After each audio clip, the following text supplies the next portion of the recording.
देवेंद्र फडणवीस या राज्याचे मुख्यमंत्री यांनी गेल्या काही काळातला घेतलेला जर शहाणपणाचा निर्णय कोणता असेल तर तो म्हणजे हिंदी सक्तीचा जो महाराष्ट्रावर किंवा शालेय शिक्षणात हिंदी सक्ती लादण्याचा जो निर्णय होता तो रद्द केला। महाराष्ट्राच्या मराठी माणसाच्या जनभावना त्यांनी ओळखल्या, त्यांनी बराच काळ खेळ करण्याचा प्रयत्न केला, दबाव टाकण्याचा प्रयत्न केला, गोंधळ घालण्याचा प्रयत्न केला, वेगळे तोडगे समोर आणले, पण शेवटी जनता काल रस्त्यावर उतरली। महाराष्ट्रभरामध्ये त्या सरकारी अध्यादेशाची होळी झाली। काल स्वतः उद्धव ठाकरे आणि इतर सर्व घटक, काँग्रेस असेल किंवा अन्य पक्ष असतील, रस्त्यावर उतरले, होळी केली। त्यानंतर सन्माननीय राज ठाकरे आणि माननीय उद्धव ठाकरे यांच्या एकत्रित मोर्चाची घोषणा झाल्यावर सरकारने धसकाच घेतला होता, कारण महाराष्ट्राच्या कानाकोपऱ्यातून लाखो मराठी लोक या मोर्चासाठी त्याच्यामुळे येणार होते। या सगळ्याचा परिणाम झाला आणि काल देवेंद्र फडणवीसांना किंवा त्यांच्या सरकारला हा आदेश मागे घ्यावा लागला। आता काहीतरी एक कमिटी वगैरे स्थापन केली आहे, कशा करता? आम्ही हा त्रिसूत्री भाषा सूत्र हे आम्ही स्वीकारणारच नाही आहोत। मग तुम्ही कमिट्या वगैरे स्थापन करून कशा करता मराठी माणसाला खेळवताय? कोणत्याही परिस्थितीमध्ये राष्ट्रीय शिक्षण धोरण जे आहे 2020 आणि त्यातले त्रिसूत्री भाषा धोरण हे महाराष्ट्र स्वीकारणार नाही। हे काल उद्धव ठाकरे यांनी सांगितले, राज ठाकरे यांनी सांगितले। आता दोन ठाकरे बंधूंनी ह्याच्यावरती पक्का निर्णय दिल्यावरती उगाचच फडणवीस सरकारनं फालतू खेळ करू नये। राऊत साहेब, आपण म्हटलं जात होतं की 5 जुलैला त्या म्हणजे जो मोर्चा निघणार आहे या अध्यादेशाला विरोध करण्याचा, आता मोर्चाचा तर विषय नाही, तुम्ही काल जाहीरही केलं, उद्धव ठाकरेंनी जाहीर केलं की 5 जुलैला मोर्चा नाही पण विजयोत्सव साजरा केला जाणार आहे। प्रश्न असा आहे की 5 जुलैला राज ठाकरे, उद्धव ठाकरे, त्यानंतर राष्ट्रवादी काँग्रेस, पण मुख्य म्हणजे माननीय उद्धव आणि राज ठाकरे यांचं एकत्र येणं हे महाराष्ट्रासाठी फार मोठं एक आकर्षण होतं किंवा ताकद दाखवण्याचा एक मार्ग होता आणि त्यामुळेच हा अध्यादेश रद्द केला, हे मान्य केलं पाहिजे। आता 5 जुलैच्या मोर्चाची तयारी ही सुरू झाली। राज ठाकरे यांनी त्यासाठी त्यांच्या 2 नेत्यांची नेमणूक केली होती समन्वयासाठी। आमच्याकडून सुद्धा आम्ही 2 नेत्यांची नेमणूक केली होती आणि त्या दृष्टीनं तयारी सुरू असतानाच काल सरकारनं हा निर्णय मागे घेतला। पण 5 जुलैच्या मोर्चाची तयारी दोन्ही बाजूंनी पूर्ण झाली। आता हा जो फोर्स तयार होणार होता मराठीचा, त्याचं काय करायचं? तर त्याचं रूपांतर विजयी जल्लोषात करावं अशा भूमिका दोन्ही बाजूंनी आहेत। म्हणजे राज ठाकरे यांच्याकडून सुद्धा आहेत आणि उद्धव ठाकरे यांच्याकडून सुद्धा आहेत। काल माझं राज ठाकरे साहेबांशी बोलणं झालं, आम्ही काल चर्चा केली त्याच्यावर। आज ते नक्की कोणत्या पद्धतीनं करावं या संदर्भात त्यांचं मत देतील। उद्धव ठाकरे साहेबांनी काल सांगितलं की विजय मेळावा होईल आणि नक्कीच तो एकत्रित होईल।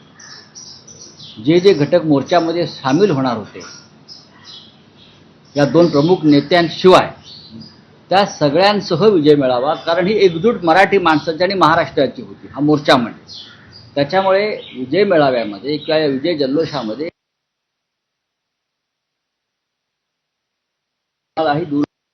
हा विजय जल्लोष होणार नाही, तो सगळ्यांना एकत्र घेऊन करू आम्ही। नाही, तर काल उद्धव ठाकरेंनी 5 जुलैच्या विजयी मेळाव्याची घोषणा केली। त्यांनी या लढ्यात सगळ्यांचं ज्या सर्वांचं योगदान आहे त्या सगळ्यांना आमंत्रित केलं आहे। काल तुमची राज ठाकरेंशी चर्चा झाली, तुम्हीही त्यांना काही आवाहन केलं आहे का की या विजयोत्सवात त्यांनी त्यांच्या पक्षासह नेत्यांसह सहभागी व्हावं? नाही, सहभागी होण्याचा प्रश्न नाहीये। मोर्चामध्ये आम्ही एकत्रच होतो, मोर्चा, 2 मोर्चे आम्ही एकत्र केलेले आहेत, माननीय उद्धव ठाकरे यांच्या नेतृत्वाखालचा आणि माननीय राज ठाकरे यांच्या नेतृत्वाखालचा. आणि जो काय सरकारनं निर्णय दिलेला आहे रद्द करण्याचा, हा दोघांची शक्ती बघून दिलेला आहे. दोघे भाऊ एकत्र आल्यावरती जे काय महाराष्ट्रामध्ये जो भूकंप होणार आहे मराठी ताकदीचा, त्यानंतर सरकारनं ही भूमिका घेतली हे स्पष्ट आहे. मी कोणतंही आम्ही क्रेडिट वॉर करू इच्छित नाही. हा मराठी एकजुटीचा विजय, अर्थात शिवसेना आहेच त्याच्यामध्ये, त्या एकजुटीमध्ये मोठा पक्ष म्हणून. आता 5 तारखेला काय करायचं आहे, कशा पद्धतीने हा विजयी जल्लोषाचा कार्यक्रम करायचा, त्यासाठी आम्ही चर्चा करू. काल उद्धव साहेबांना तुम्ही प्रश्न विचारला, तुम्ही गैरसमज निर्माण करू नका. त्यांना प्रश्न विचारला 5 तारखेच्या मोर्चाचं काय, तेव्हा ते म्हणालेले आहेत की 5 तारखेला आता मोर्चाऐवजी जल्लोष, विजय जल्लोष होईल. हा एवढा पुरताच विषय मर्यादित आहे. त्यांनी काही त्याच्यामध्ये काही वेगळी भूमिका घेतली नाही. हाच प्रश्न जर तुम्ही राज ठाकरे यांना विचारला असता तर त्यांनी हेच उत्तर दिलं असतं की आता मोर्चा नाही, पण त्याचं रूपांतर हे विजय जल्लोष मेळाव्यात होऊ शकतं. नाही, पण ठाकरे बंधू एकत्र आल्यानंतरचा हा पहिला मोठा विजय असं आहे म्हटलं ना. जातं. ही विजयाची सुरुवात नाही, विजयाची पहिली पायरी. आता आम्हाला याच पद्धतीने अनेक विजय प्राप्त करायचे आहेत एकत्र येऊन. त्यात स्थानिक स्वराज्य संस्था आणि मुख्यत्वे मुंबई महापालिका निवडणूक हेही लक्ष्य असेल विजयाचं पुढचं उद्दिष्ट. उद्धव ठाकरे साहेबांची किंवा त्यांच्या नेतृत्वाखालील शिवसेनेची भूमिका पहिल्या दिवसापासून आहे. ज्या दिवशी श्री राज ठाकरे यांनी साद घातली एकत्र यायला पाहिजे मतभेद विसरून, पुढल्या 10 मिनिटात उद्धव ठाकरे साहेबांनी त्याला प्रतिसाद दिला आणि तो सकारात्मक आहे. आणि तो सकारात्मक नसता तर हिंदी सक्तीच्या सरकारच्या भूमिकेविरोधामध्ये आम्ही एकत्र आलोच नसतो ना. मराठीच्या प्रत्येक लढ्यामध्ये आम्ही एकत्र असतो.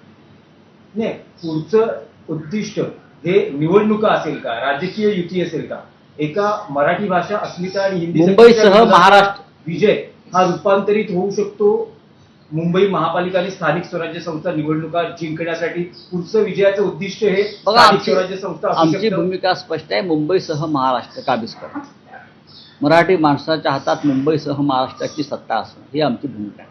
हे पण राऊतसाहेब, मुख्यमंत्री देवेंद्र फडणवीस वारंवार सांगता आहेत की जो अध्यादेश आहे तो ते खोटं डॉक्टर बोलतात. माशेलकर समितीने जो अहवाल सादर केला, तत्कालीन मुख्यमंत्री उद्धव ठाकरे यांच्या नेतृत्वाखालील मंत्रिमंडळाने तो अध्यादेश आणला असं वारंवार, काल त्यांनी फोटोही दाखवला तो अहवाल स्वीकारताना. मग काय झालं? आणि उद्धव ठाकरे वारंवार खुलासा करतायत की देवेंद्र फडणवीस हे अफवा पसरवत आहेत.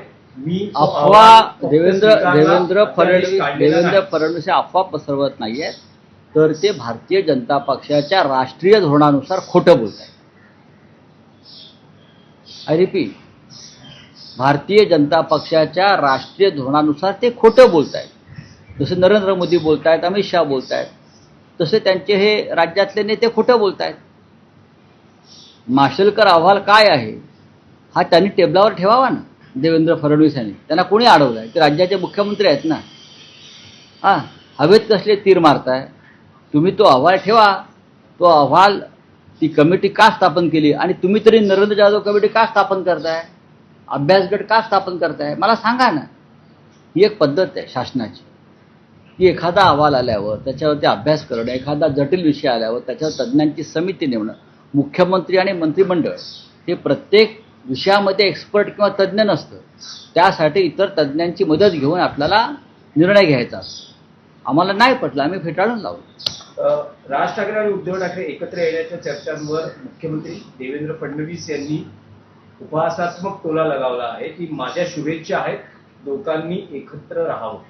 बघा, त्यांच्या शुभेच्छांवरती मराठी माणसाची एकजूट ठरत नाही. जर देवेंद्र फडणवीस आणि प्रफुल्ल पटेल एकत्र येऊ शकतात, जर देवेंद्र फडणवीस आणि मिंधे एकत्र येऊ शकतात, जर देवेंद्र फडणवीस आणि हसन मुश्रीफ एकत्र येऊ शकतात, तर 2 भाऊ एकत्र येण्यात तुम्हाला कसली पोटदुखी आहे? तुमचं कशाला पोटात दुखतं?